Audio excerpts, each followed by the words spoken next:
Canna fam, I'm Trav's Dabs. I'm here to talk about my first time. Shout out to Dro TV for having me on. Super excited for this episode. Let's get started.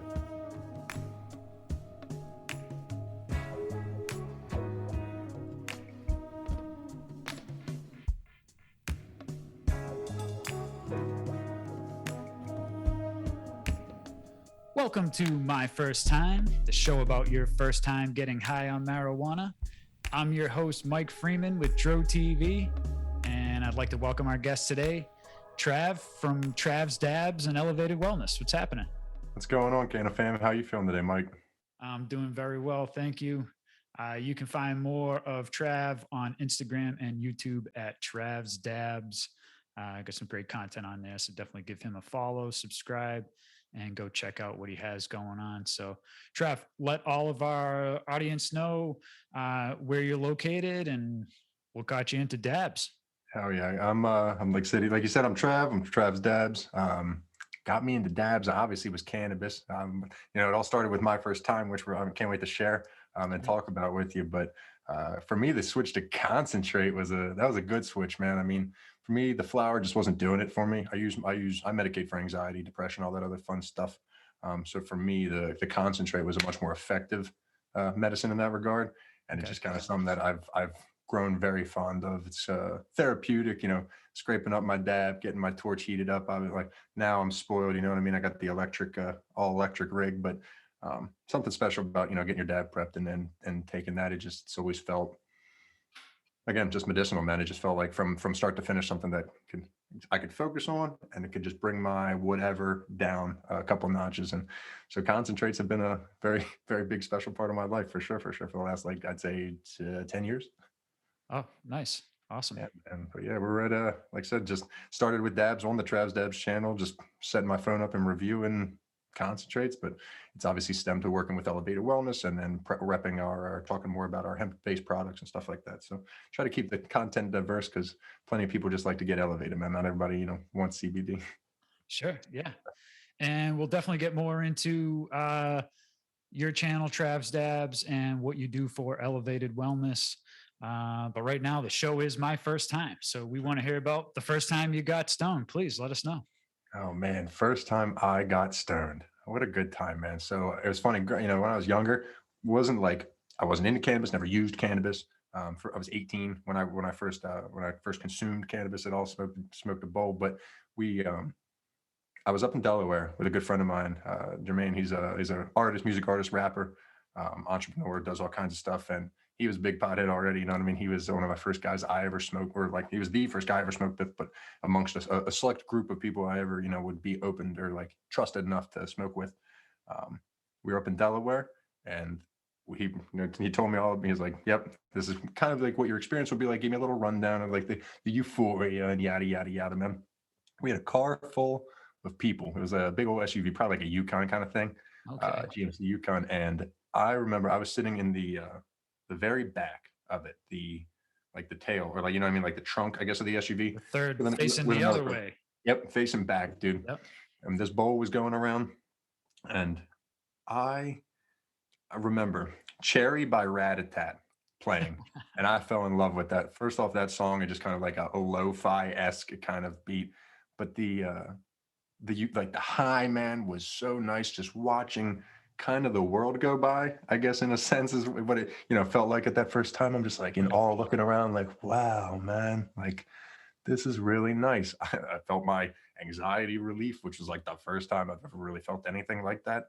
Cool. Felt myself not I didn't feel that like clutching sensation or pit in my stomach or nothing. I just felt stoned, and I was like, okay, now I kind of understand why people ever consume any kind of cannabis. So we went through what's called the Valley up in Delaware, which is just a gorgeous long road, obviously dipping up and down with just line. Well, I shouldn't say lined, but mansions. Delaware's got all kinds of rich folk, man, and they were just DuPont mansion over here.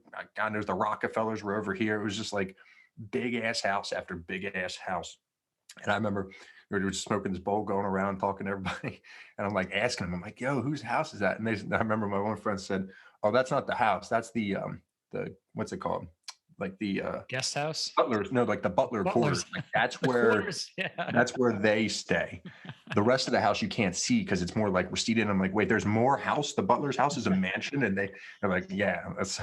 So we were just driving around, man, looking at everything. It was just such a beautiful experience. I guess like for my first time, like I talk to people that smoked out of like a can for the first time or do hot knives or any things like that. Yeah. So Yeah. I guess like looking back, I was a little spoiled to have like an actual glass bowl with some quality bud in there, not no mids from God knows where. And we were just passing it around, and I just got so smacked. And I guess that was just the beginning of what's now become like a lifelong love affair with cannabis. Because I mean that high is one of my favorites. I know I think it's been superseded since then with some other some other cannabis experiences Sure. and some other sessions with some good people, but the that has always held a special place in my heart. And I always think back to that first time, man. It was truly special to be, I guess, in such a beautiful area. You know what I mean? I had to duck down a deep, like a dark alley or shit. Like I just got to ride around, Yeah. Yeah. countryside windows down. Nope. I wasn't paranoid. Wasn't thinking about like fucking cops or anything, nobody coming out like to harass us or do nothing like that. I was just focused on this bowl, man. It's all I gave a shit about at the time. And it was really, again, like, it was such a nice euphoric moment. Like looking back, it's so funny. Like every time I hear Cherry by Rat-a-Tat, like I said, that's all I think about is me in the back of that SUV just session. And I was like, God, I love this. Like, okay, I get it. I think I get it now. And here we are, scooping up some fat dabs, fought out of the Puffco Yeah. Peak Yeah. later. Just got to stay super elevated at this point. No single bowl is going to get me through the day anymore. But it definitely was an incredibly special experience, man. And like I said, good to be around good people while you're getting high too. Nothing like being, nothing good about being around a bad crowd while you're smacked. Nothing Yeah. enjoyable about that. So it's good Yeah. to be, Yeah. like I said, beautiful area, some beautiful people, just living life, man. Just living life. That was my first time, and the I guess what's always like a special place in my heart is the trust I have for cannabis. Like, you know what I mean? Like you trust you put in that plant. Cause like I said, now every time I smoke, I get that anxiety relief, and I know what I'm in for now. Our whole thing is plants over pills. So if I can smoke a bowl or take that fat dab and be where I need to be, then I'm content with life, man. It was, dude, smoking for the first time is always brings back special memories. I can't help but like smile real hard. I'm just Yeah. cheesing Yeah. just thinking about it, man. Yeah. It was a really good time, man. No, that's awesome because a lot of people's first experiences when they're pleasurable and enjoyable, they like to go back to that because it reminds them of, like you said, it took away the anxiety. I didn't care about cops, and you just felt really chill, and that's what most of the cannabis community is all about. So um, that's awesome. What are you smoking on now? What do you got in Right there? now, I got some concentrate, little wedding cake. SunMed Labs, one of the I'd say better processors up here in the state in the medical market. Okay. Putting some of that through this. It's got looking about 7% terpenes. It's working around 85% THC. It's quality indica Oh leaner, yeah. obviously, and that's my style. I need that sedation. I'm not a sativa guy at all. Nice. Awesome. And that's the Puffco? Yes, sir. It's a Puffco Peak. I don't know. Are you a dabber? Yeah, I dabble in dabs. It's a lot harder to get down here in Florida. But I mean certainly the dispensaries and that stuff, they have some selection of them, but Yeah, concentrates have easily moved into being like far and beyond for me over flower. Like I'll take a dab all day, every day over smoking yeah. bowl. You know what's weird, man? I moved down here from Massachusetts 3 years ago, and before I moved, I kind of moved away from flower into dabs. And we're doing dabs like 20-degree weather and cold. I mean, it gets cold up there in Maryland, but once I came down here and it was like 80 degrees every day, I would do a dab, and it didn't hit me the same way. I don't know if it's like the temperature or what, but it was weird. So I've been mostly back on the flower. I do have like a Yokan pen if we're traveling somewhere. A great dab. Um, but but yeah, I'm still baffled as to why I don't get the same feeling. And I mean, the Yokan does it every time, but doing a fresh dab, I don't know, maybe not enough water, or I'm not sure what. Not for everybody. I mean, like, not in a like a it just meaning like some people just enjoy that like the burn of the flour Mm, significantly more. Like we got plenty of like I talked to plenty of patients up here, fellow patients that yeah, they're like, I've tried dabs, it's just not for me. It's either too intense or kind of like you said, they like you're chasing this high. So like there's definitely a science to it. I mean, obviously some people just want to, doesn't matter the strength. For me, I gotta be a little more fine tuned. I'm not smoking on Jack Herrera or like Nurse Jackie or anything that's gonna send me into a panic attack. yeah, Like I yeah, need something that's going to bring me down a notch.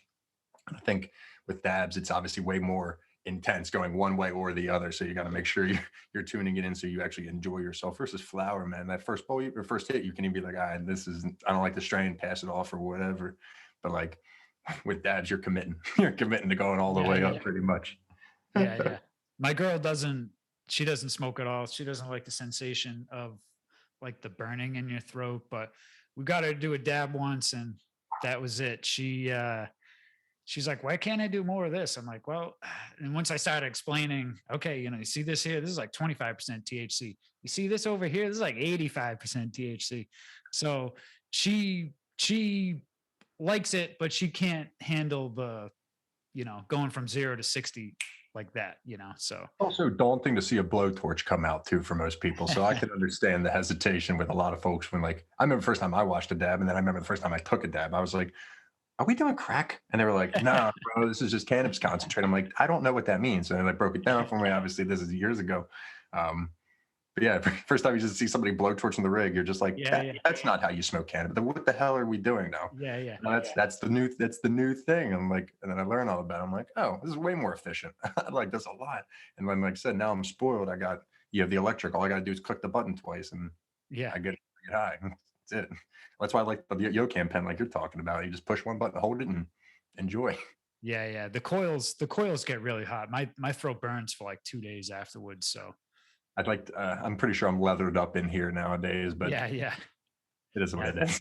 think we all need to be. So to get into Trav's Dabs, you put out content quite frequently on YouTube, and you're doing reviews and dabs. And how long have you been doing the YouTube channel? So I guess it's going on 2 years now Okay, of its existence. I awesome. believe started it during the pandemic, as most people were pretty freaking bored and just looking for something to do.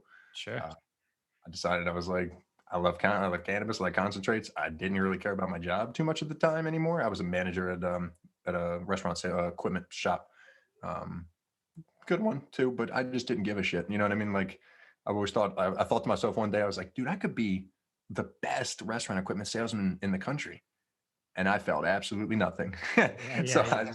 I was like, whatever, man. Like if I could find something in the cannabis space, this would be way cooler. But in the interim, I just popped my phone, I set it on a night or a shelf and recorded myself reviewing whatever concentrate I had laying around, posted it, ended up connecting with what is now the owner of the shop that I work at. My partner, he runs kind of cannabis events and a couple other entities up here, but he reached out and was like, I like your content. Would you want to try something, work with me? So sure, why not? Like, that's pretty cool. Why not? So I started reviewing different like little different dab pens and some other like CBD products and stuff like that with him. And then it's just kind of steamrolled. Started just keeping consistent with it. I really enjoy making videos. I found it as a good outlet for me.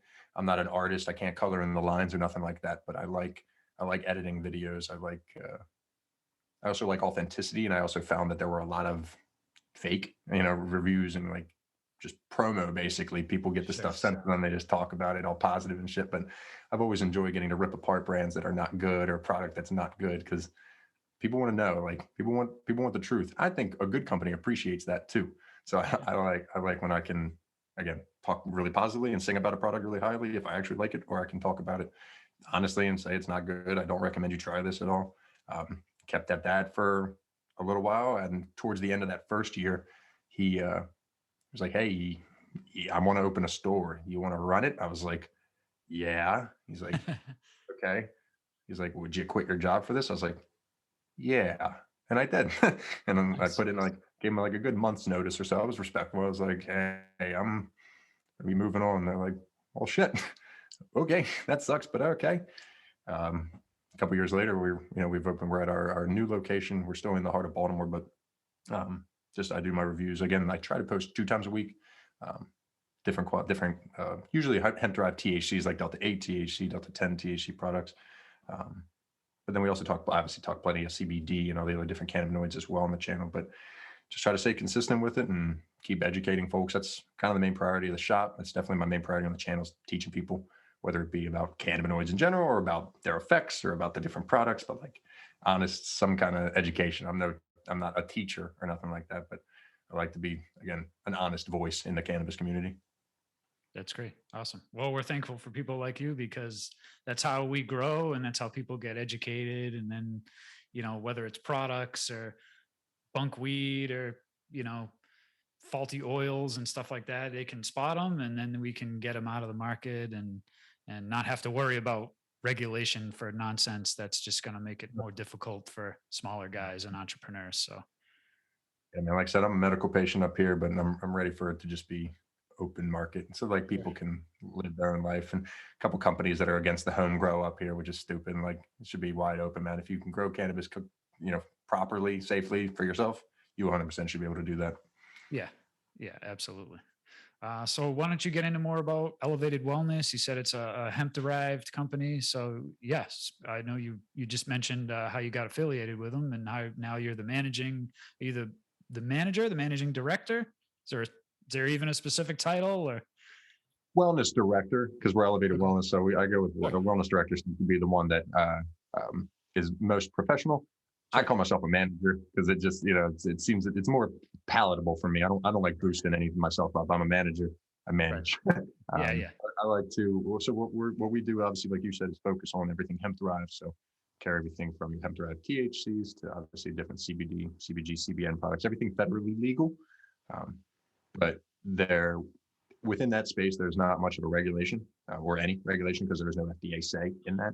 So we kind of put ourselves in that forefront. There's not a single thing in my shop that I haven't consumed first or haven't tried first, so that we can talk about it and be able to, converse with patients and customers. And we're all very high THC users, so Nice. typically there isn't too much that's going to overwhelm us, but it's enough to give us an understanding of if someone isn't a frequenter or this is their first time, you're probably going to feel a significantly higher effect. Like if I'm getting really high from it, you're definitely going to, not you, like, you know what I mean? Like whatever patient I may Sure. be talking to is definitely going to feel it in a little high regard. So it's good to be able to, again, honestly talk about this stuff and then be able to educate people that, because a lot of THC users are real against CBD, man. It's funny. Like a lot of some of the first people I smoked with are like they treat it like I might as well be like trying to preach like Satanism or I don't know what to them. Like it's something else.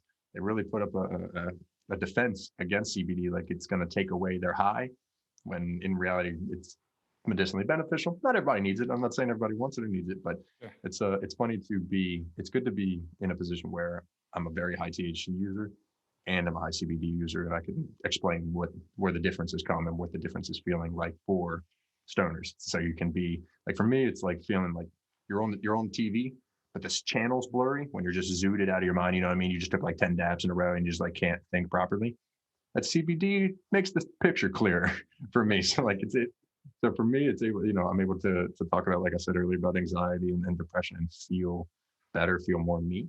Um, and able to do it in a way that's like not sketchy. I don't have to go find some back ass alley CBD or like order from like Bob's CBD outlet online and Yeah. then Yeah. get bunk shit that it doesn't have anything like you get from gas stations and crap like that. Like Sure. there's a million places you can go, but that's why we focus on carrying a tightly selected, hand curated products that again we get samples of and try before we're even going to consider putting it on the shelf because there's no reason to bring any more junk into the market than there already is. Yeah. Yeah. Yeah, man, we just love working with the community. We do all kinds of events. We got our store downstairs. We do community pop-ups. We're actually doing an edibles 101 course coming up with one of the brand reps for one of the bigger cannabis edibles companies up here in Maryland. So we're excited for that as well. It's going to be doing things like CBD yoga and some puff and paint kind of events. Nice. Just trying to show that the cannabis community can work and interact with everybody in the community, and it's Right. not a scary thing. Like it's not. This isn't a scary space. That's why we like our community pop-ups because again, there's cannabis companies, and then there's plenty of self-care companies, artists, people that have nothing to do with cannabis that are there. Even you people that aren't users of cannabis, but they like interacting with, and they're realizing, oh, this is like a very friendly community. These aren't just like a bunch of like potheads slumped in the. It's not like that commercial where the girl's like deflated on the couch. Like everybody's like functional and talking and having good Yeah, yeah. conversations. And Yeah, it's funny, when I left Massachusetts, it had just become 100% legal, and you could walk into a dispensary and buy weed. And I hear like some of the older, maybe like my dad and some of the people around his age, and they like joke around, oh, I took my weed pill today, and they joke around about it. And it's great. I'm glad you can joke around about it, but if we're going to joke around about it, then let's start talking about all the people that are locked up for it. Let's start 100. talking about the ability to just grow however many plants I want and not get my balls busted, right? So even down here in Florida, where it's medicinal, I work at a place where we use hemp products, and sometimes they're like, oh, don't get stoned, and I'm like, you can't, right? Like, Right. and so like, no, we know. I'm like, all right, well, I want to educate people as well, because maybe there's someone here that doesn't know, and they hear you talk about it, and even though you're joking, I just want to make sure we all know that like hemp is different from THC. And so yeah, I think we're unfortunately slowly getting there, but maybe with people like yourself and elevated wellness, and just growing this community where now we have grandmas and grandpas, and people from all ages and walks of life, where it's like, oh yeah, it isn't just a bunch of gamers getting stoned or a bunch of skaters getting stoned, right? Like We're it's a still there though. Don't worry about that. We're still yeah, there though. yeah, yeah, yeah, yeah, yeah, They're always gonna be. yeah. No, we still have No, those it's great. people. And yeah. I love the old, like older customers, man, because and they're usually very honest. They're like, I used to be against it, and even the owner of the shop, he used to be the same way. Benham was really against cannabis growing up because it was very stigmatized in his household. He's Iranian, very traditional. His parents very traditional, and that is not an A-OK thing. My mom, same thing. I mean, shit. Growing up, she threw away an ounce of weed. I'll never forget that. That was a traumatizing Oh experience. shit. Um, but now she's just like, I need those gummy bears. Where are my sleepy gummy bears that you got me? Like, I'd like those. I'm like, oh, now we Yeah. want to come. Yeah. Now we're Oh, I threw them away, mom. right. Exactly. Your gummies are in the trash. I don't want you getting too high from your CBD. Like exactly. Trying to teach them. It's good to teach people and have older folks interested in the plant itself, be open to the plant itself. But I mean, there's all walks of life. Like I said, not everybody needs THC. Not everybody wants or needs CBD. Sure. That's why, but we're also trying to show that it's not a blanketed thing. Like it's not just one size fits all. Everybody takes their THC pill and their CBD pill, and you move on with the day. Like there's a lot here, man. There's a lot in that plant that people don't understand. That's what people like us try to promote and try to educate folks on. Yeah, absolutely. Well, Trav, thank you for coming on the show today and giving us some time. Let everybody know where they can find out more about you and Trav's Dabs. Amen. Follow TRAV'S DABS on YouTube. Just search TRAV'S DABS. You'll find me right there. On Instagram at TRAV'S DABS. You'll be able to see Elevated Wellness at Elevated Wellness MD on Instagram as well. You can find them through my links as well. But main platforms, YouTube, man. That's where I try to do the most educational content, try to be the most interactive and connected with my audience as well. Slowly growing and just trying to love to see you in the Canna fam with me. Awesome. Yeah, we appreciate that. If you're watching this on YouTube, make sure you hit the like button, go down, leave a comment for Trav, and his links will be in the description below as well. So definitely give him a subscribe and a follow. And yeah, man, thanks for coming on the show. It was a great episode and great first time. And so for everyone else tuned in, listening, watching, thank you. And we'll catch you again next time. Smoke them if you got them. Much love, Canna fam. Thank you.